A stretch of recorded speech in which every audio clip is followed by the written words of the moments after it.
today. Some of you all might be still at home, some may be at work, but here we are. All right, so today what we're going to be talking about is the Scindapsus Exotica. I had showed you all the actual trailing part of the plant last week sometime, and this care is no different than the other. And actually, I'll go ahead and get our other Scindapsus so that way you can just do a comparison between the two. I like the ones that grow straight up, but after taking a look at my trailing plant the other day, I can go either way. So this right here is the trailing Scindapsus Exotica, and this right here is the one that I put it on the screen. Hey, good morning. How you doing? All right, so here we have these two. Let's talk about the care about them. The care is very simple. This is a plant that would do well in any environment you give to it. Of course, the more light you can provide to a plant, the better that it's going to be. When we're talking about watering, you want to water this plant when it shows signs of drying out. Usually a good indicator is when the leaves are completely curled. When it comes to the soil, this plant does like to retain its moisture a little bit more, at least in my environment. Remember, all environments are different, so what does well in mine may not do good in yours. But for the type of environment that I have, this plant loves to sit in moisture a little bit longer than your regular philodendrons and your, I'll even say some of your pothos, depending on what kind you have. Plant's a fast grower.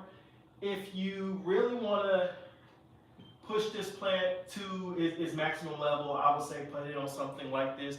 Now, it doesn't have to be a moss pole. It could be something like a plank or anything just to allow it to be able to crawl up. And as it continues to trail up, the leaves on it gets bigger. And you'll start to notice that when you don't care for the plant like this right here, it's turned to the side, has nothing to build its confidence, it'll start getting smaller. Which is why we're going to go ahead and cut this plant down some. Probably down to about this height, we'll see as I start cutting, because at the end of the day, I want the plant to be able to grow as tall as it can, but when it gets to this height, it makes it really hard for me to care for it because I simply just can't reach it, and I know I'm not going to take the extra steps that needs to be done in order to get all the way up there. So to ensure that the plant actually thrives, and who knows, cutting this plant off here will allow the leaves to already have a head start, and maybe they'll get even bigger than before.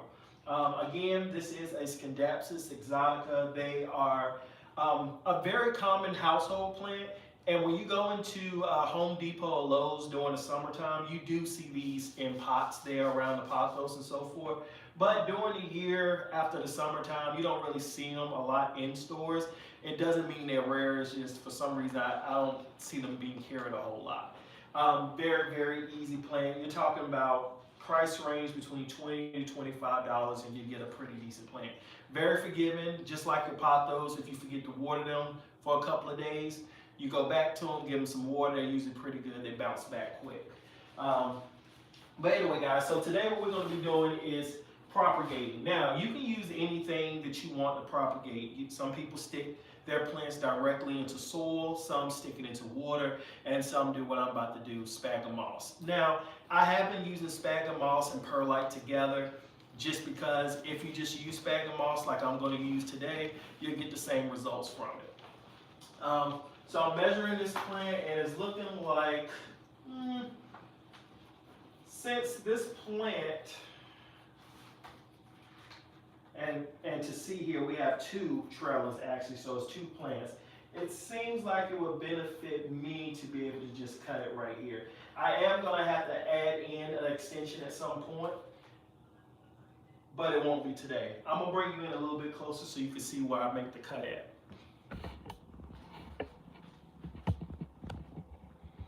I love your plants. Thank you. Okay, so here we go. Here I cut. I have to figure out where I want to go, how far I want to cut down to. And it's a gap between here, and you can tell why I already cut the plant. So you know what we're going to do? Since it's such a big gap, we're going to drop it down here.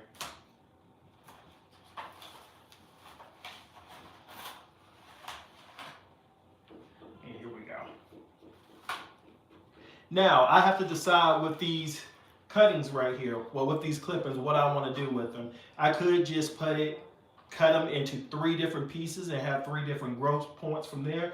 Or I can cut each and every one of these on its nodes. And let's talk a little bit about that. Let's turn these around. These right here. These are what we talk to when we're talking about nodes, okay? These, when they're given in the right environment, you're able to give it some type of water.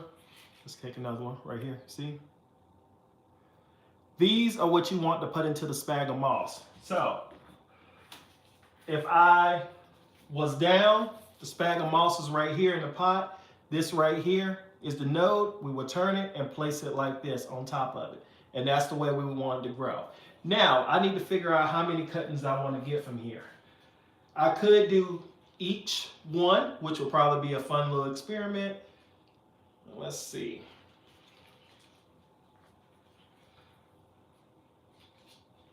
This right here, this leaf is all the way bent off. We're going to go ahead and get rid of that. This right here isn't really going to do too much. So what we are going to use that node just to place down, but it's not going to have a leaf on it. So I'm going to cut it right here. This is the best way that you should cut, halfway in between. From one node to another node, you want to cut halfway in between. I went a little bit closer because I just want to get rid of this. So we're going to let that go. And you see this? Boom, boom. We're going to go halfway from this one to this one. Halfway in between right here. Now, when I get ready to place this plant into the mix that we're going to use, which is sphagnum moss, I'm going to place it down just like this. We want to make sure that this node is able to grow into it. This right here is a node and it's no leaf on here. You see that? So the node should be behind the leaf and that's where the plant's going to grow from. So right here, I don't know what exactly it's called. I believe it's called a wet stick. A wet stick is when you have no leaf, but you do have a node that you can propagate it from. So this still is a plant even though we don't see a leaf, okay? So we're going to cut it again halfway between. And we're going to continue to do so, halfway between.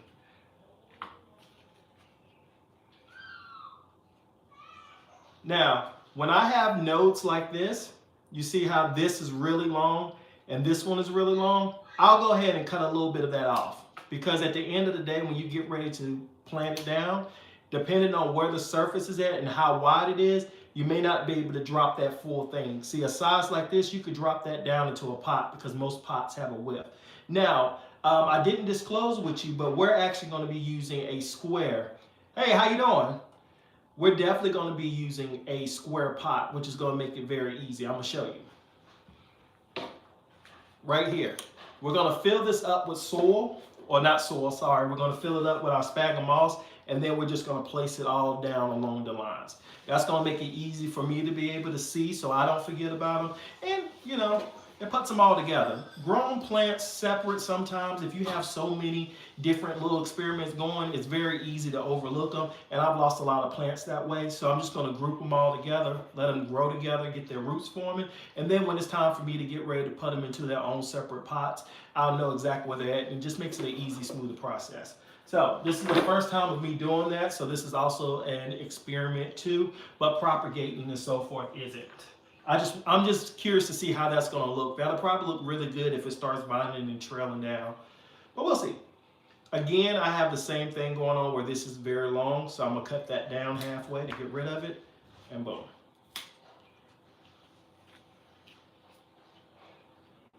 Probably one of the easiest plants to propagate is going to be a Scindapsus or any type of trailing plant, in my opinion. The nodes are usually pretty straightforward. The leaf as itself usually sits on top of it or somewhat has some length to it that when you put it in something you propagate, you can kind of lean that leaf over. You know, kind of be mindful when you're doing your propagation that your leaf, when you put it in, your leaf doesn't need to be sitting in the soil or sitting on the moss, because if the leaf touches it, the leaf becomes soggy because it's going to absorb the liquid, which is the water, of course. Make sure I'm very careful with these snips. One time I got the snipping so fast that I cut the inside part of here. I just Didn't even notice. I just saw red going on. I'm like, well, what is this going on? I looked inside my hand, it was bleeding. Look at this one right here. This is going to push out a beautiful, beautiful, beautiful plant. Look at that. 1, 2, 3 nodes under there. That's insane.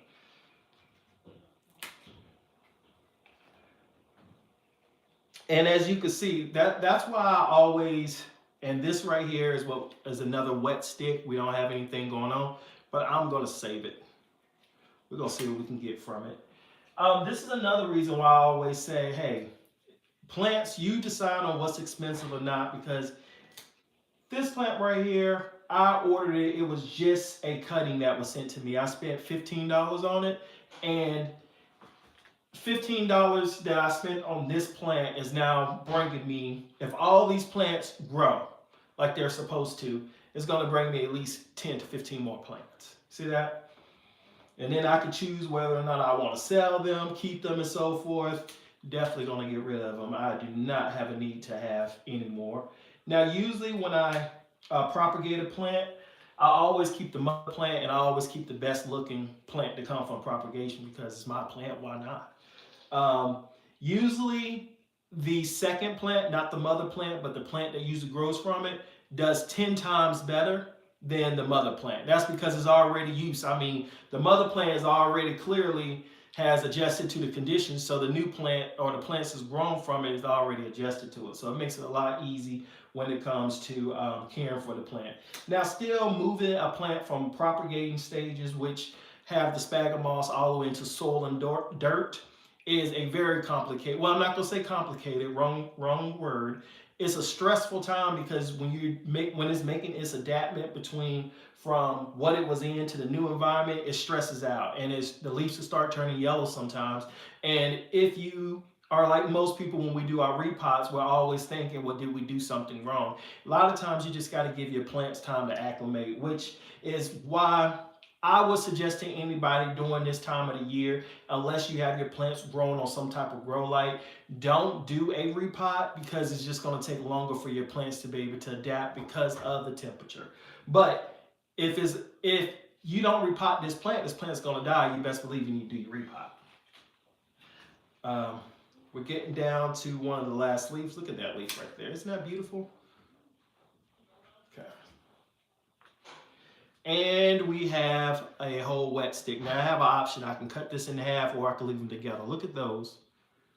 Now, usually, I'll tell you this, the more nodes that come from the back of a plant in my room has been if that moss pole is staying moist, and the more moisture or humidity that's in your room. Usually nodes will start popping out everywhere and looking for ways to attach.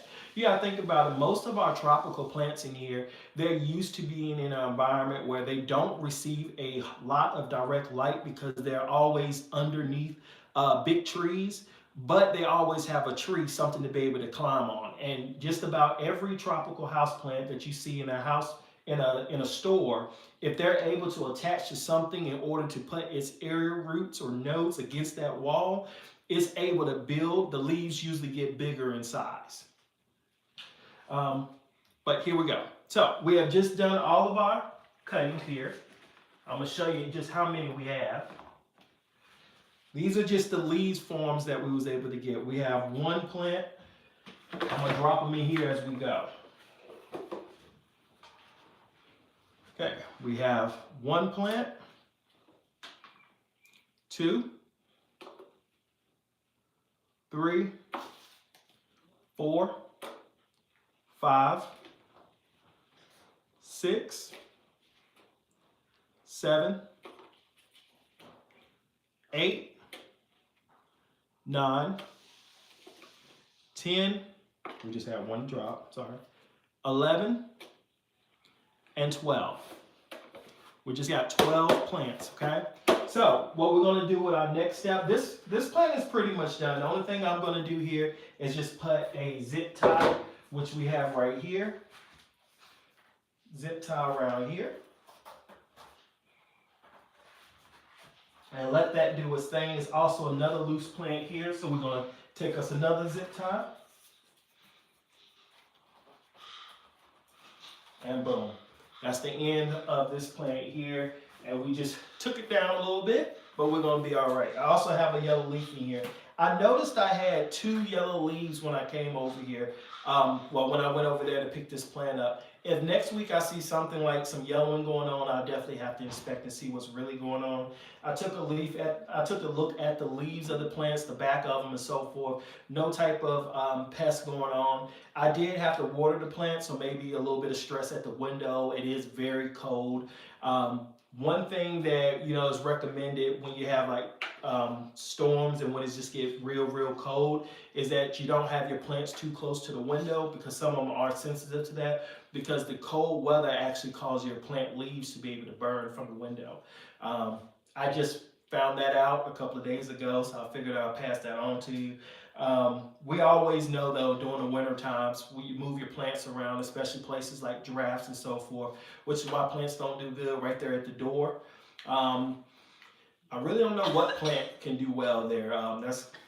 That's for you to find out. But every tropical house plant I ever put by the door, it does fine, of course, over the summertime. But when the wintertime comes, leaves usually turn yellow pretty fast, and it also slows down a lot of growth. And that doesn't matter what kind of grow light I give it; it just does that, I guess, by the coldness. But anyway, we'll place this down. The plant feels a whole lot lighter and very easy to maintain now. So this is the sphagnum moss that I'm going to be using. Now, I mentioned to you all before on our last live that they have sphagnum moss out.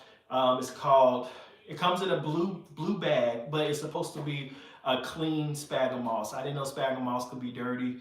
Evidently, the chemicals and the stuff that they have in it does have an effect on your plants. Now, if you're somebody like me, unless the chemical is toxic to my health or something like that, I'm going to continue to use what's just cheaper and affordable. But that is an option out there. I don't believe I go through sphagnum moss a lot, and I don't believe the average person goes through sphagnum moss a lot to the point where they can't make it a good investment. I believe it'll last a long time. And once I get through my 1, 2, 3, 4, 5 bags of sphagnum moss, who's to say I won't give it a try? But for right now, it makes no sense to me to go and spend $40 and then I just have to throw away what's already been working for me. So what we're going to do is put our sphagnum moss inside of here, and then we're going to stick our nodes in here, and that's going to pretty much finish up how to propagate these. We can set the camera back a little bit. Let's see here. Other than that, how are you all doing today? I'm going to put this right here.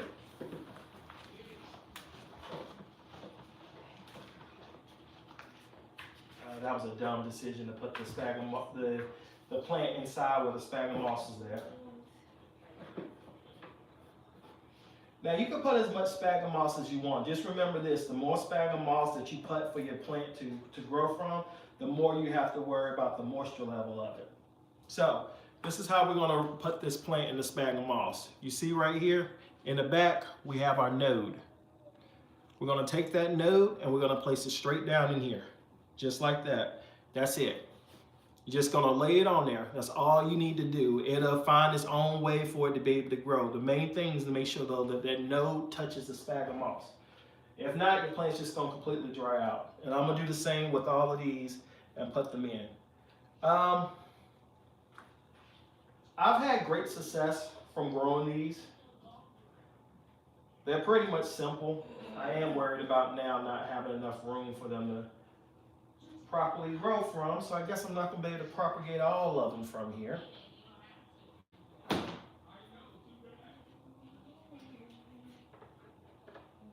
I've had great success with these though.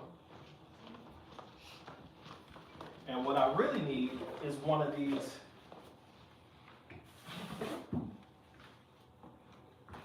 what I'm really going to need is one of these clear bins like this to really get something rolling. Let's see here. So I'm going to dump that on out.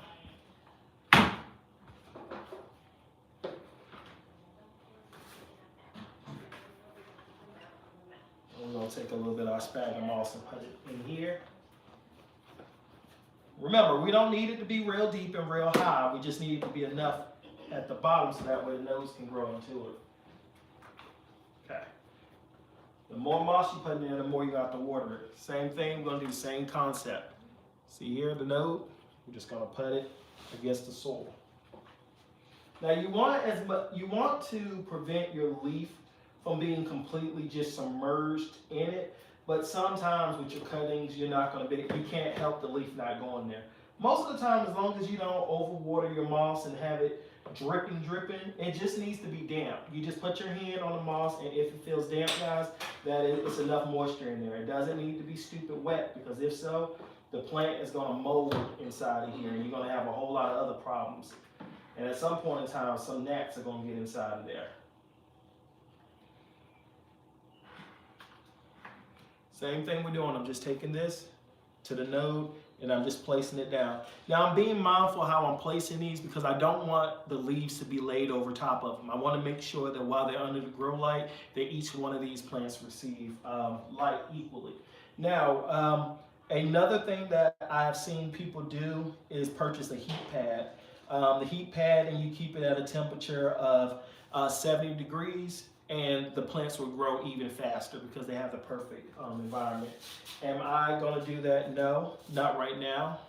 They do pretty good, but that could be something potentially that I work my way up to over the summertime. The main thing that I want to focus on is being able to let our business grow enough to be able to take some of the money to buy a saw so I can actually get these plants basic tables. What I want to do is go to the store, just get some plywood to place at the top, but buy a couple of 2x4s, 4 of them, build a simple table, and then I'll put fabric on the top of the table or so forth to make it look good and for it all to match.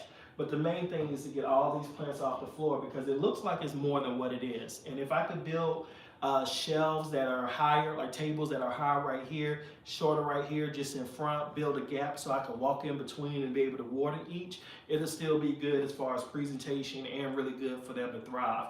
Because if I can get all the grow lights to be able to face all the same direction and for them to grow, that's going to give them double the amount of light that they're receiving now.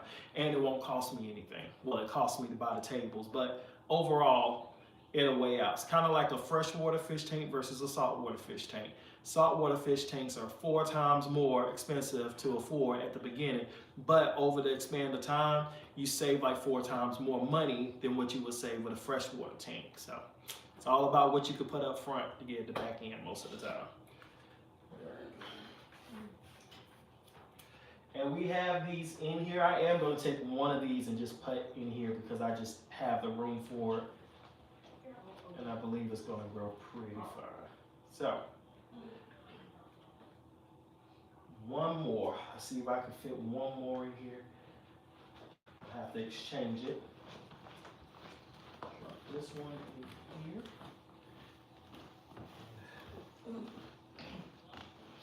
That one there. And I believe we got that going. So, let's take a look at this. As you can see now, we have them both in here. The moss, when you water it, just be mindful that it does not need to be wet, just enough for it to be moist, okay? And you'll put a humidity there. I do not have a lid for this container. When I go out to the store today, hopefully I can find this exact container and put a lid over it. If not, I'll find something close enough to it. You also can use plastic saran wrap. I have used that a couple of times. Just put it over top of it, keep it in, and you'll be good to go. Because you're only going to need to open this up like once every 2 or 3 weeks. I let it get a breathe in, and that's when I take a look at it. I know I'm not going to get any type of root growth going on over the next couple of days. Maybe pushing it on the 8th or 9th day, I may start to see a little something start to wake up, but I don't expect anything over this next week or 2 for the most part. That's pretty much the simplest way to do that, guys.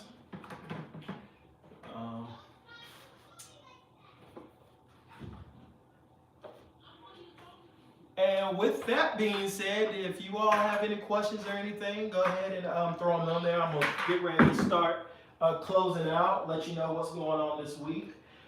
This week, I am going to continue taking a couple of videos. If you're watching my YouTube shorts for the most part, I have been taking a plant and just going over my view and so forth. I really like that. I'm enjoying actually talking about the plant. It takes me back to where I was at. A lot of these plants I bought 4 or 5 years ago. Oh, I'm not going to say a lot of these plants. 50% of these plants I bought 4 or 5 years ago. And then some of the other ones, you know, I bought them. And I've talked about them a couple of times, but I purchase plants a lot off of emotion. So a lot of my plants that are dark leafing here was just going through the feelings of how I felt in regards to the process of the journey. You know, when I first started buying plants, I just went and bought any kind of plant, every kind of plant. Didn't know how to care for them, and when some of them died, I just started feeling, I guess, overwhelmed, like I don't know what I'm doing, I'm wasting money, should I be doing this? And it just came from just an overconsumption of plants all at one time. If I had bought 1 or 2 plants and just learned how to make those go and grow, I think it would have helped my confidence level a little bit more, and I would have a lot of plants that I just gave up on and just lost. I do have a couple of plants that I would love to buy one day, but none of them have to be something that I have to have tomorrow. I've been doing my research, and people have been complaining a lot about the IKEA cabinets. I don't know, it's a big trend. Everybody and their mama seems to have them, but now I'm starting to hear people, you know, as most things go, when everybody's on the up and the up, they ignore everything else because everybody's sold on this, and then eventually the truth will come out. But a lot of people are saying, like, the IKEA cabinets, yeah, they're not that they're bad cabinets, just that you have to do so much to it. So put so much money into, like, the fans, the acrylic shelves, the lightings, and so forth, that you do better off buying some other type of brand of one. Now, what I was thinking about doing was just building a shelf. When I get my saw, I mean, it'll be a lot cheaper. I'm just gonna build something with 3 wooden sides, and then the first one is just gonna have a glass case to the front or something that I can just open and close. I'm gonna do my best with sealing it. I'm just gonna get something like some adhesive glue. It's gonna be a do-it-yourself project. DIY, is that what it is? That's what that project is going to be. If you're saying that you're going to get the same results, I do want to grow some anthuriums and alocasias one day, especially alocasias. But I've heard that it would be good since I've had neither one of them, and I'm also very interested in the anthuriums. The anthurium will be a good approach to it. I don't know what it's going to be. My experience is different, like your experience is different. So who's to say? Who knows? And I was smart this time, guys, when I did this video today. I made sure I put the mat down because I just swept the floor. And also, I don't know if any of you all are following me on Grown on Tuesday. That's where all the new plant stuff and the mental health stuff, all of that, the business and stuff that I've been working on. If you're interested in it, you can give me a follow there on Instagram. It's Grown on Tuesday. Not much is on the website right now. The official launch date is going to be on the 1st, February 1st of it. And we're slowly and surely just building out the platform.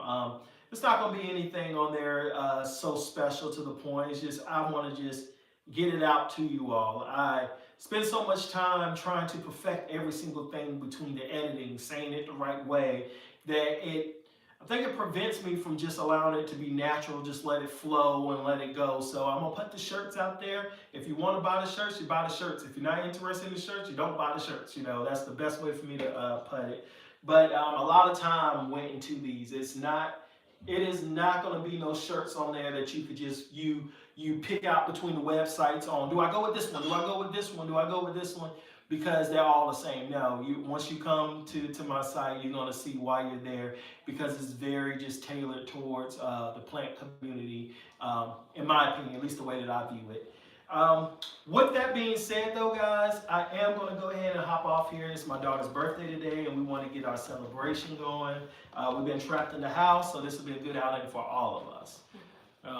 Anyway, make sure you hit that like button, leave a comment at the bottom, make sure it's a nice one, and then hit that subscribe and share my stuff so that way I can get an algorithm. Y'all take care.